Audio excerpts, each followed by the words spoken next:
विष्णुपदाय कृष्णपृष्ठाय भूतले श्रीमते भक्तिवेदांत स्वामी निति नामिने नमस्ते सरस्वती देवे गौरवाणी प्रचारिणे निर्विशेष शून्यवादी पाश्चात्यादशता।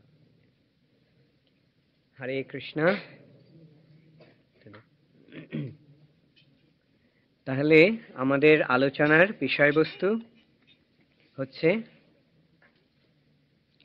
বৈষ্ণব, আমাদের বৈষ্ণব ঐতিহ্যের ইতিহাস। বৈষ্ণব শব্দটির অর্থ কি? বৈষ্ণব শব্দটি আসছে বিষ্ণু থেকে, অর্থাৎ বিষ্ণুর যারা সেবক বা বিষ্ণুর যারা ভক্ত তাদেরকে বৈষ্ণব বলা হয়।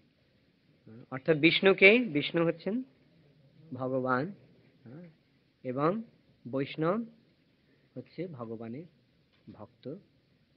এই বৈষ্ণব প্রকৃতপক্ষে প্রতিটি শুদ্ধ জীবই বৈষ্ণব। ভগবত ধামে সকলেই বৈষ্ণব। জীব যখন জড়জগতের বন্ধনে আবদ্ধ হয় তখনই জীব অবৈষ্ণব হয়, অর্থাৎ তার বৈষ্ণব সত্তা সে হারিয়ে ফেলে।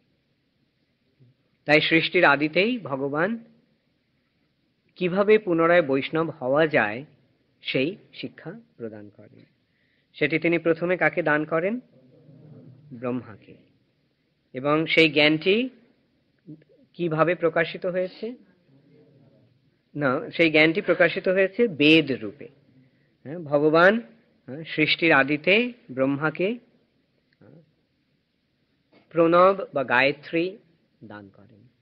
সেই গায়ত্রী জপ করার ফলে ব্রহ্মার হৃদয়ে দিব্য জ্ঞান প্রকাশিত হয়। তেনে ব্রহ্মহৃদা আদি কবয়ে মুহন্তি যৎসূরয়ঃ। এবং সেই জ্ঞানটি ব্রহ্মার কাছ থেকে, যে ব্রহ্মার মাধ্যমে যে প্রকাশ হলো, তাকে বলা হয় বেদ। অতএব যেহেতু গায়ত্রী থেকে বেদের উদ্ভব হয়, তাই গায়ত্রীর আরেকটি নাম কি? বেদমাতা বা বেদের মাতা। যেমন মাতার গর্ভে সন্তানের জন্ম হয়, তেমনি গায়ত্রীর গর্ভে বা গায়ত্রীর মধ্যে থেকে বেদের উদ্ভব হয়। বেদেরও আবার দুটি শাখা আমরা পাই। একটি শাখা এই জড় জগতের দিকে প্রসারিত হয়েছে, অর্থাৎ কিভাবে জড় জগৎ থেকে ভোগ করা যায় সেই নির্দেশ বেদে আমরা পাচ্ছি। সেই শাখাটিকে বলা হয় কর্মকাণ্ড। এবং যখন এই জড় জগতের প্রতি বীতশ্রদ্ধ বা বিতৃষ্ণ হয়ে জীব যখন জড় জগতের বন্ধন থেকে মুক্ত হতে চায়, তখন যেই দিকটি বা যেই বেদের যেই অংশটি সেই তত্ত্বটি প্রকাশ করছে তাকে বলা হয় জ্ঞানকাণ্ড। অতএব কর্মকাণ্ড এবং জ্ঞানকাণ্ড দুটি জড় জগৎ ভিত্তিক, অর্থাৎ একটা জড় জগৎ ভোগ আর একটা জড় জগৎ ত্যাগ। অতএব দুটোই জড় জগৎকে কেন্দ্র করে। তাই এই দুটিকেই জড় জগতের সঙ্গে জড়িত বলে বিচার করা হয়েছে। আর এই জড় জগতের অতীত যে আরেকটি শাখা বেদের প্রসারিত হয়েছে চিৎ জগতের প্রতি, যেই শাখার মাধ্যমে ভগবত তত্ত্ব জ্ঞান লাভ হয়, সেই শাখাটিকে বলা হয় ভাগবত তত্ত্ব। অতএব বেদের আমরা দুটি দিক পাচ্ছি, একটি কর্মকাণ্ড জ্ঞানকাণ্ডের, আরেকটি ভগবত তত্ত্ব জ্ঞান বা ভগবত ভক্তির পন্থা। এখন এই যে ভগবত ভক্তির পন্থা, সেইটি বেদের প্রকৃত উদ্দেশ্য। অর্থাৎ বেদের উদ্দেশ্য ভগবানকে জানা। বেদৈশ্চ সর্বৈর অহমেব বেদ্য। সমস্ত বেদের মধ্যে একমাত্র জ্ঞাতব্য হচ্ছেন ভগবান শ্রীকৃষ্ণ। এখন অতএব এই বেদের এই শাখাটি হচ্ছে বেদের প্রকৃত উদ্দেশ্য। এবং সেই শাখাটি ভগবত তত্ত্বজ্ঞান এবং ভগবত ভক্তির পন্থা নিরূপিত হচ্ছে যেই শাখায়, হ্যাঁ, সেইটি হচ্ছে ভাগবত পরম্পরার ধারা, যেটি ব্রহ্মা থেকে নারদ, নারদ থেকে বেদব্যাস, বেদব্যাস থেকে মধ্বাচার্য, এইভাবে এই শাখাটি প্রসারিত হয়েছে। এইভাবে অনাদিকাল ধরে এই তত্ত্বজ্ঞান অর্থাৎ ভগবত তত্ত্বজ্ঞান বা চিন্ময় জগতের কথা, জড় জগতের ঊর্ধ্বে আরেকটি জগৎ রয়েছে, সেই চিৎ জগৎ, হ্যাঁ, আছে তো, হ্যাঁ। এখন সেই জগৎটি আমাদের ইন্দ্রিয়ের অতীত, অপ্রাকৃত বস্তু নহে প্রাকৃত গোচর। অপ্রাকৃত তত্ত্ব বা অপ্রাকৃত বস্তু আমাদের এই প্রাকৃত ইন্দ্রিয়ের দ্বারা গ্রহণীয় নয়, আমাদের প্রাকৃত, আমাদের জড় ইন্দ্রিয় গ্রাহ্য নয়। অতএব যেই জিনিসটি আমরা ইন্দ্রিয়ের দ্বারা দর্শন করতে পারি না, স্পর্শন করতে পারি না, সেই বিষয়টি সম্বন্ধে আমরা জানতে পারবো কি করে? যেমন ভারতবর্ষে বসে কেউ কি আমেরিকা কিরকম দেশ সেটা জানতে পারবে? পারবে না। কিন্তু যে আমেরিকায় গেছে সে যদি এসে আমেরিকার কথা বলে তাহলে জানা যাবে। আর যে আমেরিকা থেকে ঘুরে এসেছে সে যদি আমেরিকা সম্বন্ধে একটা বই লেখে তাহলে সেই বইটা পড়ে আমরা আমেরিকা সম্বন্ধে জানতে পারবো। ঠিক তেমনি ভগবত ধামের কথা বা চিৎ জগতের কথা আমরা জানতে পারি কেবল তাদেরই মাধ্যমে যারা চিৎ জগৎ দর্শন করেছেন এবং চিৎ জগৎ সম্বন্ধে যারা গ্রন্থাবলী রচনা করেছেন। এখন এই চিৎ জগৎ সম্বন্ধে গ্রন্থাবলী হচ্ছে শাস্ত্র, এবং সেই শাস্ত্রই হচ্ছে বেদ। এখন এই যে বৈদিক তত্ত্বজ্ঞান, সেটি পরম্পরা ক্রমে অর্থাৎ গুরু থেকে শিষ্য, এবং সেই শিষ্য কালক্রমে গুরু হয়ে তার শিষ্যকে, তার শিষ্য কালক্রমে গুরু হয়ে তার শিষ্যকে এই জ্ঞান দান করে এসেছেন। এইভাবে একটা নিরবচ্ছিন্নভাবে পরম্পরার ধারায় এই জ্ঞান অনাদিকাল থেকে প্রবাহিত হয়ে আসছে। এবং সেই জ্ঞানটি ধারক এবং বাহক ছিল ব্রাহ্মণ সম্প্রদায়, এবং সেইভাবেই জ্ঞানটি প্রকাশিত হয়ে আসছিল। কিন্তু কলিযুগের আগমনের ফলে, কলিযুগটি কিসের যুগ? কলিযুগ অধর্মের যুগ। সাধারণ ধর্ম শব্দটির অর্থ কি? ধর্ম শব্দটির অর্থ হচ্ছে ভগবানের দেওয়া আইন। এখন ভগবান যে আইনটি দান করেছেন সেই আইনটি মেনে চলার নামই হচ্ছে ধর্ম। যে মেনে চলে তার কল্যাণ হয়। আমি যেমন ভারতবর্ষে আমরা যখন আছি, ভারতবর্ষের যে আইন যারা মেনে চলবে তারা সরকারের কাছ থেকে স্বীকৃতি পাবে, তারা সব রকমের সুযোগ সুবিধা পাবে, সাহায্য পাবে এবং প্রতিরক্ষা পাবে। আর যারা আইন ভঙ্গ করবে তাদের দণ্ডভোগ করতে হবে, তাই না? ঠিক তেমনি ভগবান, এই জগৎটি ভগবানের রাজ্য। এখন এই জগতের নিয়ম এবং শৃঙ্খলা বজায় রাখার জন্য ভগবান আইন দিয়ে গেছেন। এখন সেই আইনগুলি মেনে চলার নামই হচ্ছে ধর্ম। ধর্মং তু সাক্ষাৎ ভগবত প্রণীতম। ধর্ম সাক্ষাৎ ভগবানের প্রণীত আইন, এবং সেই আইন যদি আমরা মেনে চলি তাহলে জগতের শৃঙ্খলা বজায় থাকবে। আমরা যদি আইন ভঙ্গ করি তাহলে বিশৃঙ্খলা বা অশান্তির সৃষ্টি হবে, তাই না? এখন যারা ভগবানের আইন মেনে চলে তাদের বলা হয় ধার্মিক, যারা ভগবানের আইন মেনে না চলে তাদের বলা হয় অধার্মিক।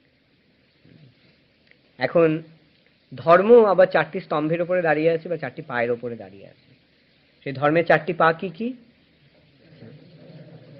সত্য, শৌচ, তপ, দয়া। সত্য, শৌচ, তপ এবং দয়া। সত্যযুগে এই ধর্মের এই চারটি পা অক্ষুণ্ণ ছিল, অক্ষত ছিল। কিন্তু ত্রেতা যুগে ধর্মের একটি পা ভেঙে গেল। কোন পাটি ভেঙে গেল ধর্মের? না, হ্যাঁ, তপস্যা হারিয়ে ফেলল সত্যযুগের পরে ত্রেতা যুগে। তারপরে ত্রেতা যুগে কোন পাটি ভেঙে গেল? দয়া ভেঙে গেল। দাপর যুগে শৌচ, আর কলিযুগে ধর্ম একটি পায়ের উপরে দাঁড়িয়ে আছে। কোন পাটির উপরে দাঁড়িয়ে আছে ধর্ম? সত্যের উপরে।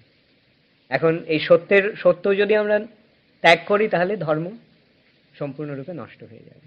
এখন ধর্মের যখন একটা পা ভাঙে, তখন অধর্মের একটা পা গজায়। ধর্মের যখন তপও যখন নষ্ট হয়ে গেল, তখন কি অধর্মের কোন পাটি গজালো? আমিষ আহার। ত্রেতা যুগে, দাপর যুগে, ত্রেতা যুগে শেষে দাপর যুগে যখন দয়া ভেঙে গেল, তখন কোন পাটি গজালো পাপের বা অধর্মের? আসব পান বা নেশা। তারপরে কলিযুগের আগমনে যখন ধর্মের তৃতীয় পাটি ভেঙে গেল, অর্থাৎ শৌচ ভেঙে গেল, তখন কি এলো? পাপের কোন পাটি গজালো? অধর্মের কোন পাটি গজালো? অবৈধ স্ত্রী সঙ্গ।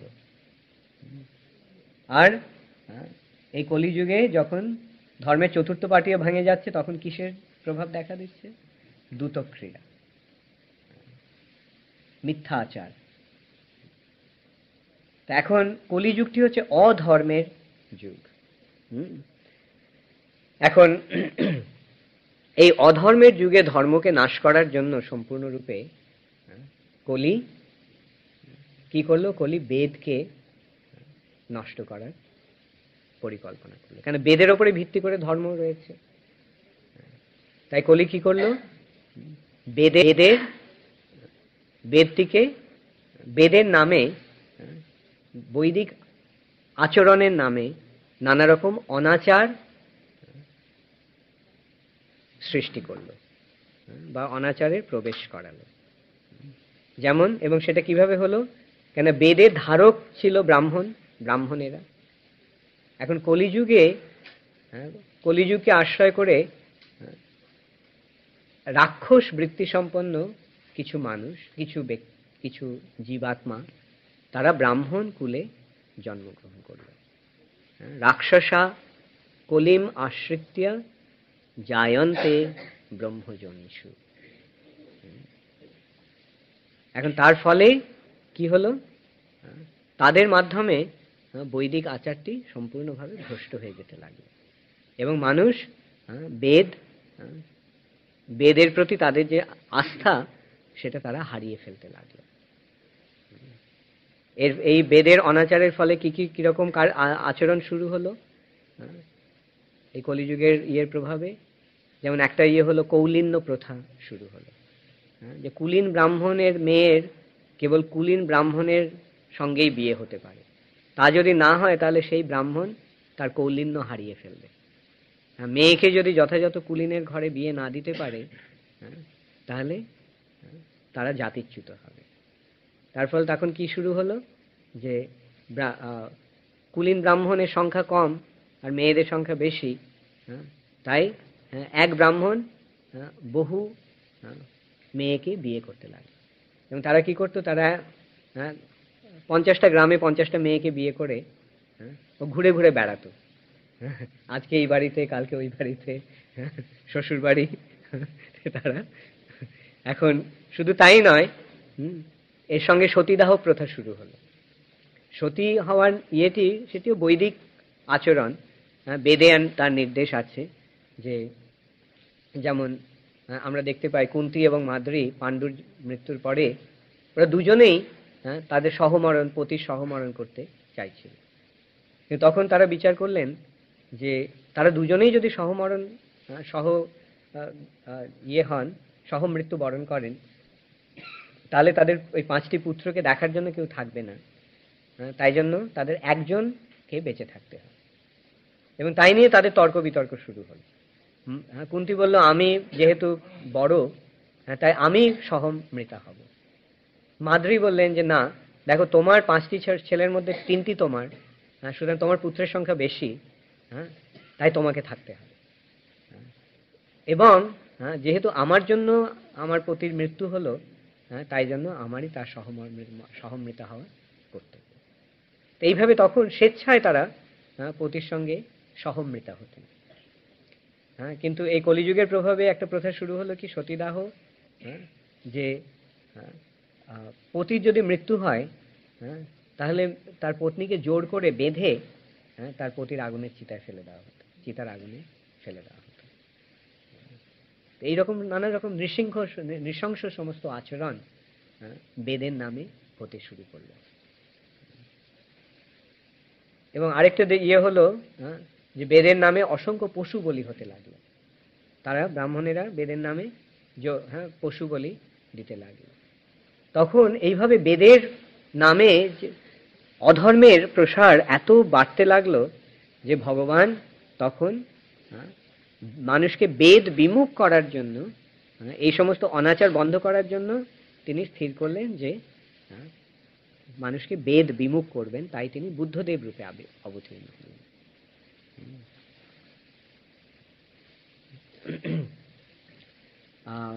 নিন্দসী যোগ্য বিদেরহ শ্রুতি জাতং সদয় হৃদয় দর্শিত পশু ঘাতং।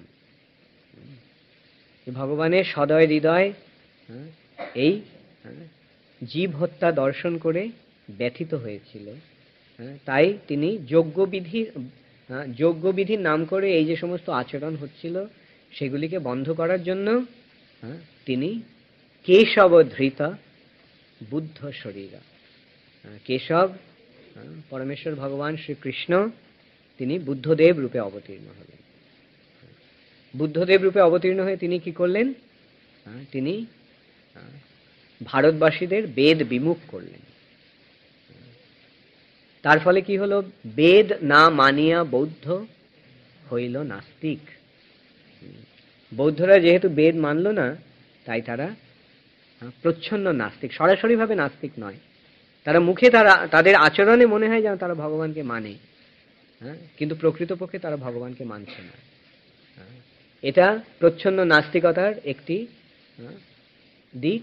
আরেকটি প্রচ্ছন্ন নাস্তিকতা হচ্ছে এই যে যদিও তারা নাস্তিক, কিন্তু যেহেতু তারা বুদ্ধদেবকে মানছেন এবং যেহেতু বুদ্ধদেব হচ্ছেন ভগবানের অবতার, তাই তারা পরোক্ষভাবে তারা আস্তিক, তাই না? তো যাই হোক, এইভাবে প্রচ্ছন্ন নাস্তিক্যবাদ তিনি প্রতিষ্ঠা করলেন। তো এইভাবে বুদ্ধদেব এসে এই বৈদিক আচরণের নামে যে সমস্ত অন্যায় আচরণ হচ্ছিল সেগুলি বন্ধ করার জন্য তিনি অবতীর্ণ হলেন। এবং তখন বুদ্ধদেবের প্রভাবে প্রায় সমস্ত ভারতবর্ষ বেদ বিমুখ হয়ে পড়েছিল। এবং আমরা কালক্রমে দেখতে পাই যে ক্ষত্রিয়রা বৌদ্ধ হয়ে যায়, এবং সেই সময় আবার আরেকটি শাখা নাস্তিকতার বাণী নিয়ে প্রকাশিত হয়, সেটি হচ্ছে জৈন ধর্ম। জৈন ধর্ম, ওরা বলে যে জৈন ধর্মের উদ্ভব হয়েছিল ঋষভদেব থেকে।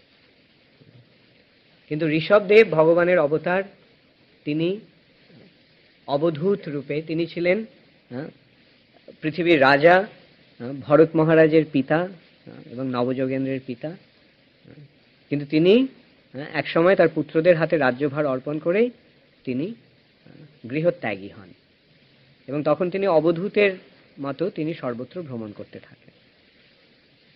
কিন্তু ঋষভদেব যদিও তার আচরণ সম্পূর্ণ উন্মাদের মতো, কিন্তু হাজার হাজার মানুষ তার অনুগমন করতেন। এবং তা দেখে কোঙ্কা এবং বেঙ্কা প্রদেশের রাজা অর্হত, তিনি ভাবলেন আমি রাজা, অথচ রাজা হওয়া সত্ত্বেও তো আমার এত লোক আমার পেছনে ছোটে না, এত লোক তো আমাকে মানে না। এখন অতএব আমি যদি এই লোকটার মতো আচরণ করি তাহলে হয়তো লোকেরা আমাকে শ্রদ্ধা করবে, পূজা করবে। এই মনে করে অর্হত ঋষভদেবের অনুকরণ করতে শুরু করে, এবং তার ফলে তার একটা সম্প্রদায় সৃষ্টি হয়। সেটিকেই মহাবীর এসে সেই ইয়েটিকে গ্রহণ করে।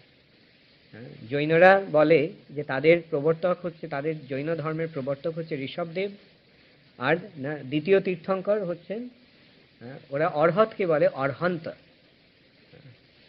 কিন্তু শ্রীমদ্ ভাগবতে আমরা পাচ্ছি ঋষভদেবের অনুকরণকারী অর্হত বলে কঙ্কা এবং বেঙ্কা প্রদেশের এক রাজা। যাই হোক, কিন্তু তার ইয়েটি কি, তার ধর্মটিও ওই অনেকটা বৌদ্ধ ধর্মের মতনই অহিংসার ধর্ম। এবং তারা ওই যাই হোক, এখন এই যে বুদ্ধদেবের সমসাময়িক ওই সময় মহাবীরের দ্বারা এই জৈন ধর্মেরও প্রসার হতে শুরু করে। এখন ক্ষত্রিয়দের সঙ্গে বৈশ্যদের একটা বিবাদ গড়ে উঠেছিল তখন। তার ফলে বৈশ্যরা জৈন ধর্মের অনুসরণ করে আর ক্ষত্রিয়েরা বুদ্ধদেবের অনুসরণ করতে থাকে। কিন্তু যাই হোক, তার ফলে হলো কি, ক্ষত্রিয় সম্প্রদায় অহিংস হয়ে গেল। এখন ক্ষত্রিয়রা যদি অহিংস হয় তাহলে তারা তাদের কার্য সম্পাদন করতে পারবে না। ক্ষত্রিয়কে দণ্ড দান করতে হবে, ক্ষত্রিয়কে যুদ্ধ করতে হবে, ক্ষত্রিয়কে দুষ্টের দমন করতে হবে। এখন সেই ক্ষত্রিয়রা যদি অহিংস হয়ে যায় তাহলে সেই সমাজকে রক্ষা করবে কারা? বিদেশির আক্রমণ থেকে রাজ্যকে রক্ষা করবে কারা? অতএব এইভাবে ক্ষত্রিয় সমাজ বিধ্বস্ত হয়ে যাওয়ার ফলে বৌদ্ধ ধর্মের প্রভাবে ভারতবর্ষ অত্যন্ত হীনবীর্য হয়ে পড়ে। তাই আমরা দেখতে পাই যে ভারতবর্ষের ইতিহাসে অনাদিকাল থেকে আমরা ভারতবর্ষের ইতিহাস দেখছি, তাতে কিন্তু কোনো বিদেশি কোনো রাজা বা বিদেশের কোনো শত্রু ভারতবর্ষে প্রবেশ করতে পারেনি। তারা আক্রমণ করেছে ভারতবর্ষকে বহুবার, কিন্তু কেউ ভারতবর্ষে প্রবেশ করতে পারেনি। পক্ষান্তরে ভারতবর্ষের রাজারাই সারা পৃথিবীর উপরে আধিপত্য করে এসেছে।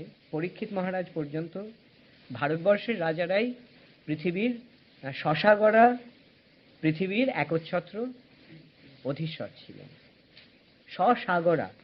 স্বসাগরা মানে সাগর সমন্বিত, কেবল স্থলভাগই নয়, জলভাগ সমন্বিত পৃথিবীর রাজা ছিলেন ভারতবর্ষের রাজারা।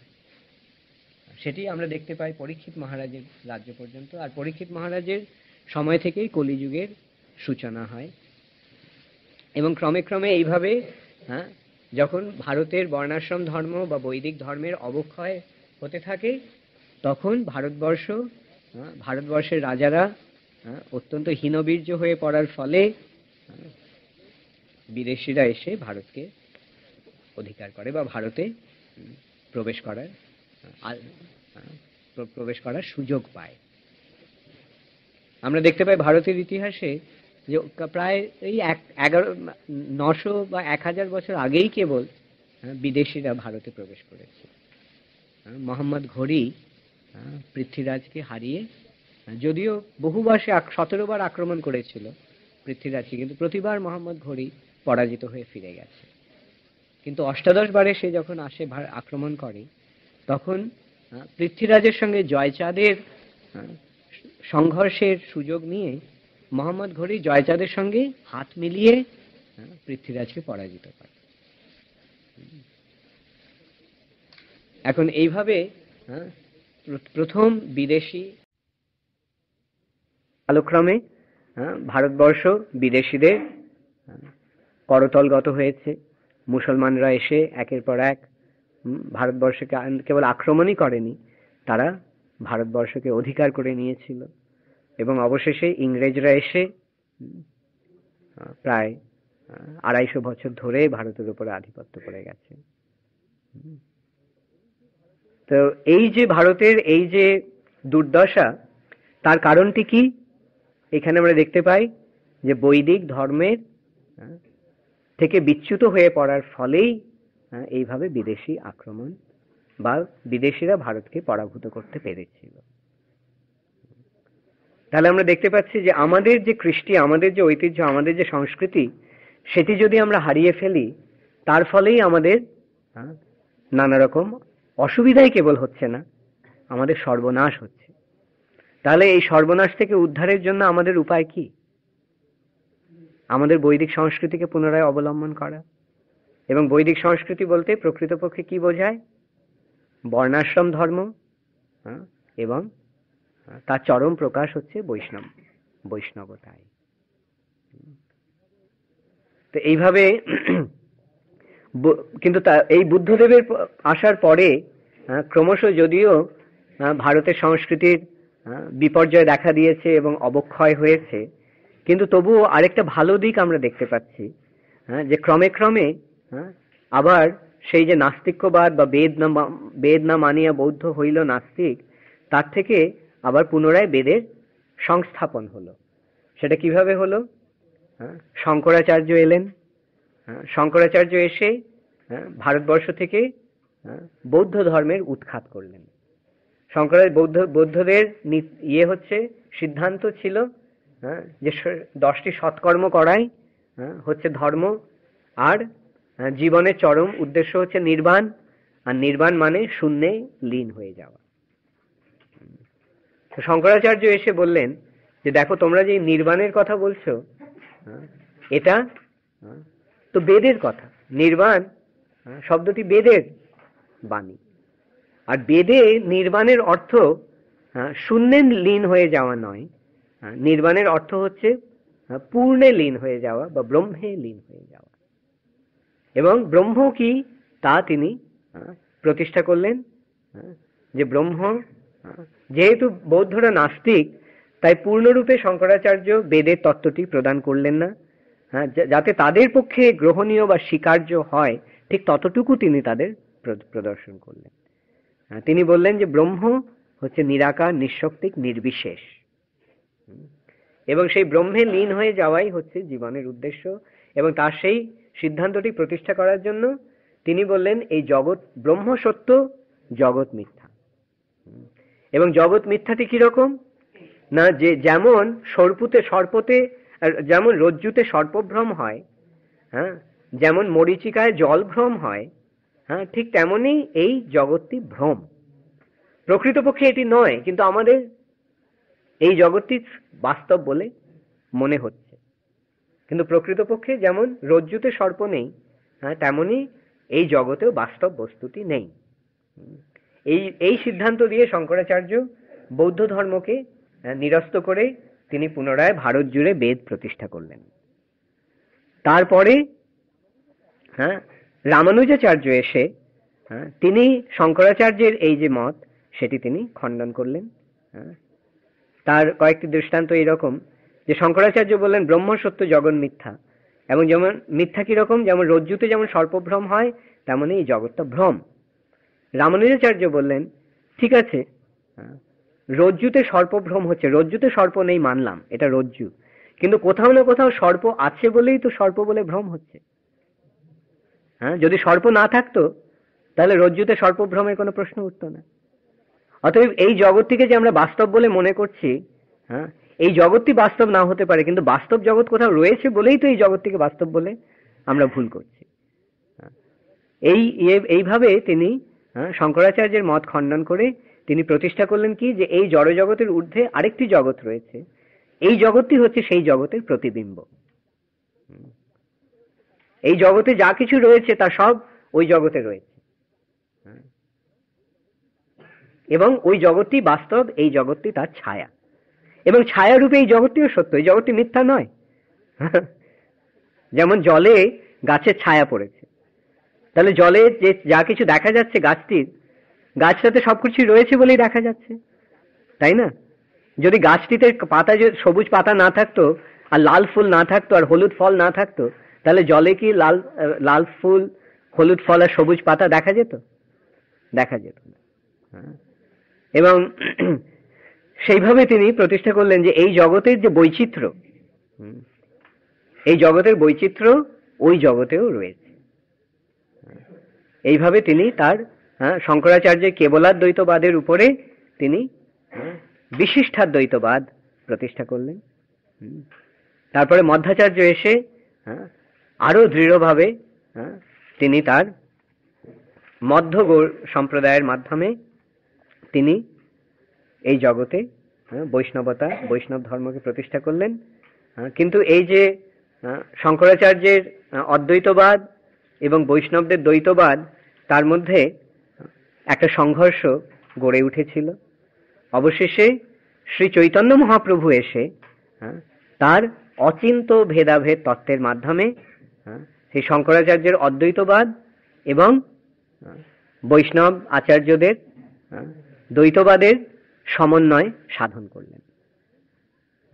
তিনি বললেন যে গুণগতভাবে ব্রহ্ম, জীব এবং প্রকৃতি এর ঐক্য রয়েছে বা অভেদ রয়েছে, কিন্তু আয়তনগতভাবে তাদের মধ্যে পার্থক্য রয়েছে। যেমন জীব এবং ঈশ্বর, গুণগতভাবে জীবও সচ্চিদানন্দময়, ভগবান সচ্চিদানন্দময়, কিন্তু আয়তনগতভাবে জীব ক্ষুদ্র, ভগবান পূর্ণ। যেমন সমুদ্র জল আর এক বিন্দু জলও জল, কিন্তু যদি কেউ বলে যে এক বিন্দু জলটা সমুদ্র, তাহলে সেটা কি ঠিক বলা হবে? ঠিক তেমনি যেমন স্ফুলিঙ্গ, আগুনের স্ফুলিঙ্গ বা সূর্যের একটা কিরণ কণা, সেটাও আলোক আর সূর্যও আলোক, কিন্তু আমরা কি একটা কিরণ কণাকে কি সূর্য বলি? অতএব গুণগতভাবে এক হলেও তার মধ্যে আয়তনগতভাবে পার্থক্য রয়েছে। কিন্তু যে বিষয়টি নিয়ে আমরা আলোচনা করছি সেটি অচিন্ত, চিন্তার অতীত। অতএব সেই যে অচিন্ত তত্ত্বটি বা বস্তুটি, বিষয়টি অচিন্ত এবং তার মধ্যে ভেদ এবং অভেদ দুটোই রয়েছে। একদিক দিয়ে ভেদ রয়েছে, আরেক দিক দিয়ে অভেদ রয়েছে। এইভাবে শ্রী চৈতন্য মহাপ্রভু তার অচিন্ত ভেদাভেদ তত্ত্বের মাধ্যমে তিনি বেদের পূর্ণ তত্ত্বটি প্রতিষ্ঠা করলেন। ওকে, আজকে তাহলে আমি এখানেই ইয়ে করছি। যদি কোনো প্রশ্ন থাকে তোমরা প্রশ্ন করতে পারো।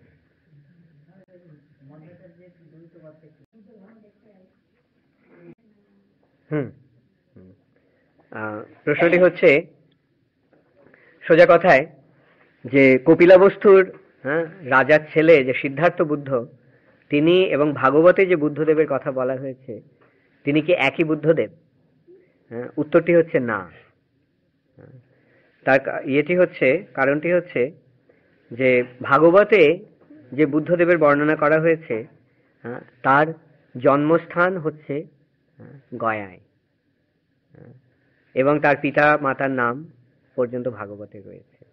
তাহলে এখানে বুঝতে হবে যে প্রকৃত যে বুদ্ধদেবের কথা ভাগবতে বলা হয়েছে তিনি গয়ায় জন্মগ্রহণ করেছিলেন, সেই বিশেষ পিপলি বৃক্ষের নিচে।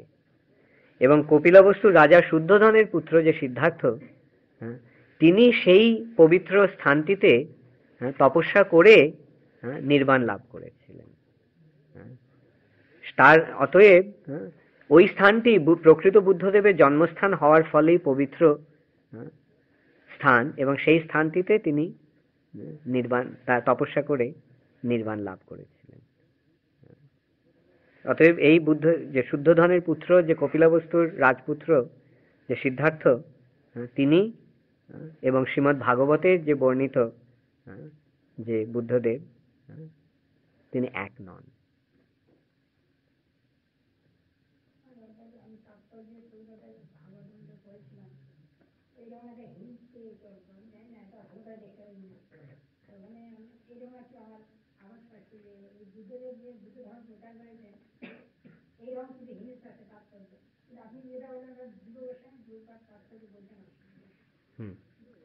হ্যাঁ, অ্যাকচুয়ালি বুদ্ধ প্রকৃতপক্ষে অনেক রয়েছে।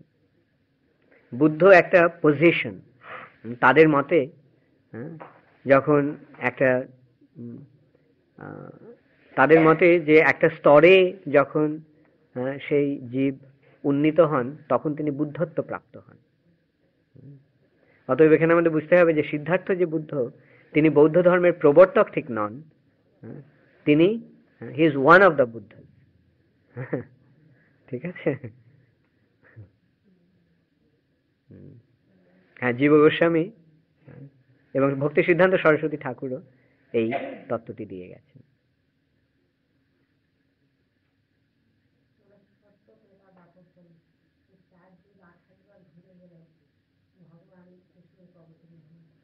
এই চারটি যুগ কি হয়? হ্যাঁ,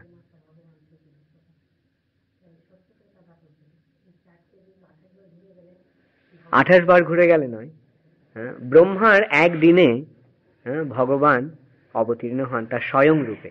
অর্থাৎ ব্রজেন্দ্র নন্দন কৃষ্ণ, হ্যাঁ, তিনি স্বয়ং ব্রহ্মার একদিনে একবার আসেন। এখন ব্রহ্মার একদিনে 1000 চতুর্যুগ রয়েছে। হ্যাঁ, সেই 1000 চতুর্যুগের মধ্যে যে অষ্টবিংশতি যে চতুর্যুগ, হ্যাঁ, সেই চতুর্যুগের দাপরে স্বয়ং ভগবান কৃষ্ণ এসে তার বৃন্দাবন লীলা প্রকাশ করেন। এবং তার পরবর্তী কলিযুগে, হ্যাঁ, তিনি সেই কৃষ্ণ স্বয়ং রাধারানীর ভাব এবং রাধারানীর অঙ্গকান্তি অবলম্বন করে শ্রী চৈতন্য মহাপ্রভু রূপে আসেন।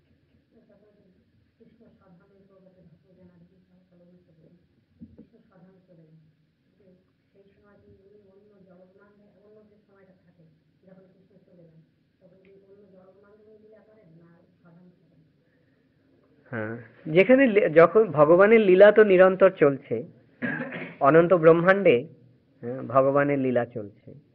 তবে সাধারণ বর্ণনাটি এই যে যখন তিনি লীলা সংবরণ করলেন এই ধাম থেকে, হ্যাঁ, তখন তিনি তার স্বধামে চলে গেলেন।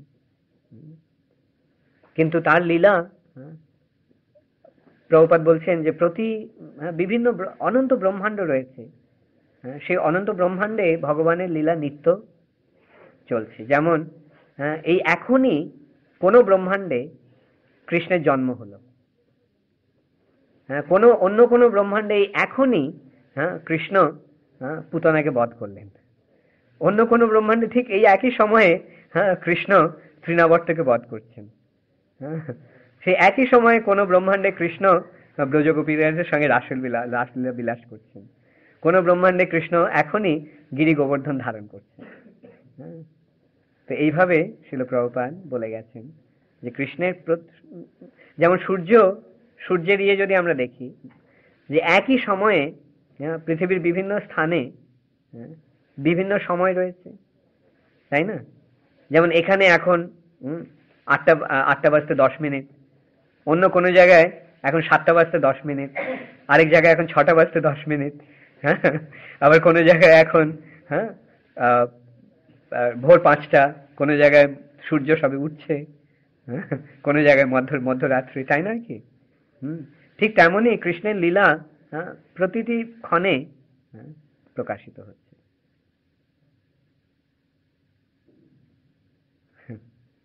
হরে কৃষ্ণ। বল।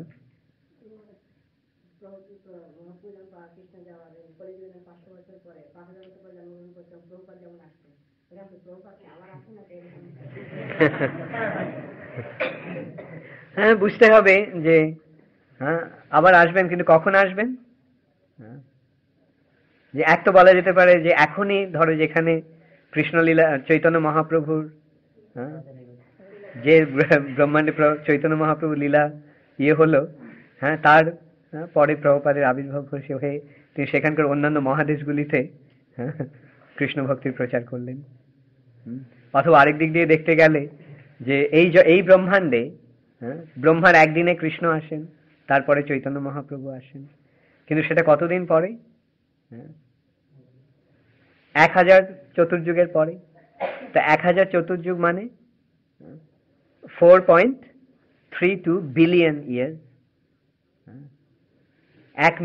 4.32 মিলিয়ন ইয়ার্স হচ্ছে এক চতুর্যুগ। তাহলে 1000 চতুর্যুগ হচ্ছে 4.32 মিলিয়ন মানে 432 না 400 না 43.2 কোটি। হ্যাঁ, 43.2 কোটি। আর তাকে যদি 1000 গুণ করা যায় তাহলে 43,200 কোটি বছর পরে, অর্থাৎ 43,200 কোটি বছর পরে, হ্যাঁ, আবার কৃষ্ণ আসবেন, হ্যাঁ, দাপর যুগে। তারপরে চৈতন্য মহাপ্রভু আসবেন সেই কলিযুগে, হ্যাঁ, এবং তারপরে শ্রীল প্রভুপাদ এসে সর্বত্র কৃষ্ণ ভক্তির প্রচার করবেন। আচ্ছা, তুমি প্রশ্ন করে হাত তুলেছিলে, বলো। সব জায়গায় সর্বত্র কি সেম লীলা করে, যেমন এই গোবর্ধন ধারণ করা, রাজলীলা, এগুলো কি সব জায়গায় কি একই লীলা করে না আরো? এটা শাস্ত্রে এইভাবে বর্ণনা করা হয়েছে যে যেমন একটা লোক সকালবেলা উঠে, তো সে সকালবেলা উঠে দাঁত ব্রাশ করে, তারপরে স্নান করে, তারপর কাপড় পাল্টায়, তারপর মঙ্গল আরতিতে যায়, এইরকম ভাবে তার প্রতিটি দিনই প্রায় একই রকম, কিন্তু তা সত্ত্বেও প্রতিটি দিন ভিন্ন, তাই না? যেমন তুমি প্রতিটি দিন একই রকম কাজ করো প্রায় সারাদিন, কিন্তু তা সত্ত্বেও প্রতিটি দিন ভিন্ন। ঠিক তেমনই কৃষ্ণের লীলাগুলিও ঠিক তেমনই প্রায় একই রকম লীলা হচ্ছে প্রতিদিন, প্রতিটি লীলায়, কিন্তু তা সত্ত্বেও সেগুলো প্রতিটি লীলা ভিন্ন। তিনি গিরি গোবর্ধন ধারণ করেন, তিনি তৃণাবর্তাসুর বধ করেন, পুতনা বধ করেন, অঘাসুর বকাসুর বধ করেন, আবার রাসলীলা করেন।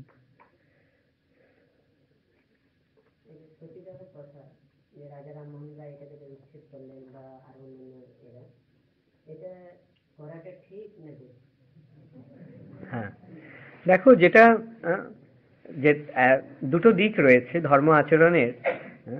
একটা হচ্ছে যে প্রকৃত ধর্ম আচরণ, আরেকটা হচ্ছে যে ধর্মের নামে কতগুলি অন্যায় আচরণ।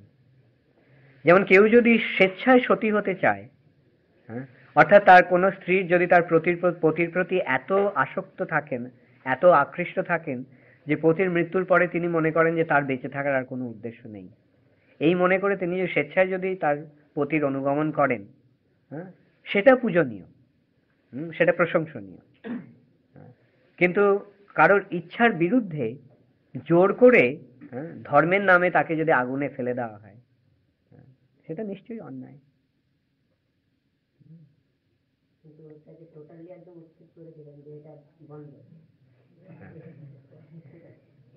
একদিক দিয়ে বন্ধ করে দিলেও তো হচ্ছে, তো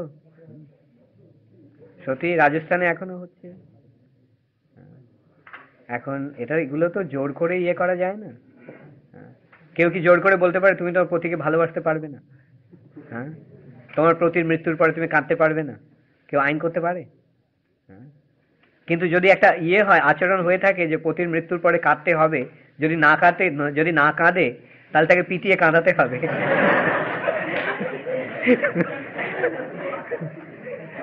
তাহলে সেটা বন্ধ করা উচিত।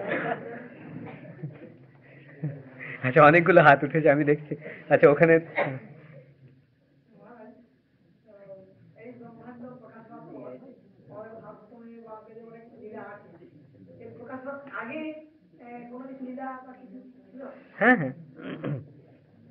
যেমন এই যে লীলা, ভগবানের যে সমস্ত লীলা, সেগুলি তো নিত্য, এবং সেগুলি কেবল একই ব্রহ্মাণ্ডে যে অনুষ্ঠিত হচ্ছে তা নয়।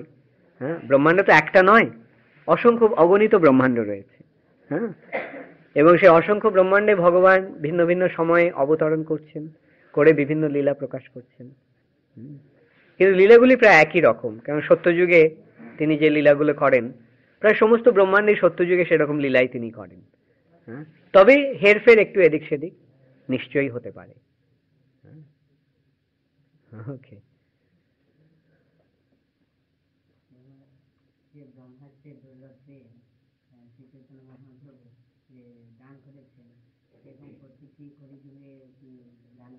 না না, প্রশ্ন হচ্ছে যে এই যে ব্রহ্মার দুর্লভ প্রেম যেটা চৈতন্য মহাপ্রভু দান করেছেন, সেটা কি প্রতিটি কলিযুগেই লাভ হয়? উত্তরটি হচ্ছে না। কেন চৈতন্য মহাপ্রভু প্রতি কলিযুগে আসেন না। তিনি ওই ব্রহ্মার একদিনে যে সহস্র চতুর্যুগ, তার মধ্যে যে অষ্টবিংশতি চতুর্যুগ, সেই চতুর্যুগে কলিযুগে শ্রী চৈতন্য মহাপ্রভু আসেন। এসে তিনি ওই ব্রহ্মার দুর্লভ কৃষ্ণ প্রেম, ব্রজ প্রেম দান করেন। অন্যান্য কলিযুগে যে যুগধর্ম, সেটা জীবকে বৈকুণ্ঠে নিয়ে যায়, বৃন্দাবনে নিয়ে যেতে পারে না, বা ব্রজ প্রেম দান করতে পারে না।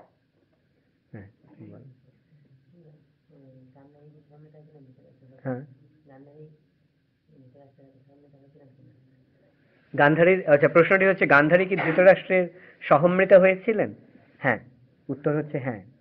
ধৃতরাষ্ট্র যখন দেহত্যাগ করলেন, হ্যাঁ, সেই আগুনে। দেখো, যার মৃত্যুর সময় কৃষ্ণ স্বয়ং এসে তার সামনে দাঁড়িয়ে দর্শন দিলেন, হ্যাঁ, তার যদি মোক্ষ হয়ে থাকে সেটা কি ধরনের মোক্ষ হয়েছিল? হ্যাঁ? মুক্তি ক রকমের? 5 রকমের। কি কি? হ্যাঁ, জোরে বলো, জোরে। না, তুমি 4টেকে বললে। আচ্ছা, সাযুজ্য, শালক্য, সামীপ্য, সারূপ্য, শাস্তি। হ্যাঁ, এর মধ্যে সাযুজ্য যে মুক্তি, হ্যাঁ, সেই সাযুজ্য মুক্তিকে বলা হচ্ছে কৈতব প্রধান। হ্যাঁ, এই যে মোক্ষ, তার মধ্যে মোক্ষ বাঞ্ছা কৈতব প্রধান, সেটি বলতে সাযুজ্য মুক্তিকে বোঝাচ্ছে। কিন্তু সারূপ্য, শালক্য, সামীপ্য, শাস্তি, এইটি ভক্তের লভ্য মুক্তি। অতএব ভীষ্মদেব, তুমি বিচার করে দেখো, যাকে যাকে দর্শন দেওয়ার জন্য কৃষ্ণ স্বয়ং এসে উপস্থিত হলেন, তার গতি কি হবে? অন্তকালে চমামেব স্মরণ মুক্তা কলেবরম। তাহলে এই যে অন্তকালে যে যেই ভাব নিয়ে দেহত্যাগ করে তার সেই গতি প্রাপ্ত হয়। তাহলে অন্তিম ভীষ্মের অন্তিম সময়ে তিনি কি করেছিলেন? শ্রীকৃষ্ণের মুখারবিন্দের উপর তার নয়ন যুগল নিবদ্ধ করে তিনি তার দেহত্যাগ করেছিলেন। তাহলে তার গতি কোথায় হবে? ঠিক আছে, ওকে, লাস্ট কোয়েশ্চেন।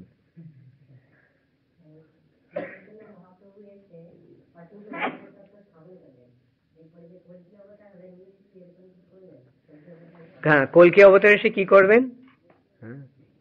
তিনি তার তরবারির দ্বারা তিনি সমস্ত ধর্ম বিদ্বেষী যারা বা যা অধার্মিকদের তিনি সংহার করবেন, তাই না? এইভাবে তিনি কল্কি অবতার রূপে এসে তিনি সমস্ত যারা ধর্মদ্বেষী বা অধার্মিক তাদেরকে সংহার করে, এবং সেই সময় যে সমস্ত সৎ ব্যক্তি থাকবে তাদেরকে রক্ষা করে তিনি পুনরায় সত্যযুগ প্রতিষ্ঠা করবেন। হ্যাঁ, বৈজ্ঞানিকরা তার আগেই মারা যাবে। ওরা সমস্ত ওই যে সমস্ত আণবিক অস্ত্র ওরা নিজেরাই আবিষ্কার করেছে, সেগুলি একে অপরের মাথার উপরে ফেলে তারা পরস্পরের বোঝাপড়া করে নেবে। ওকে, হরে কৃষ্ণ, জয় শ্রীল প্রভুপাদ।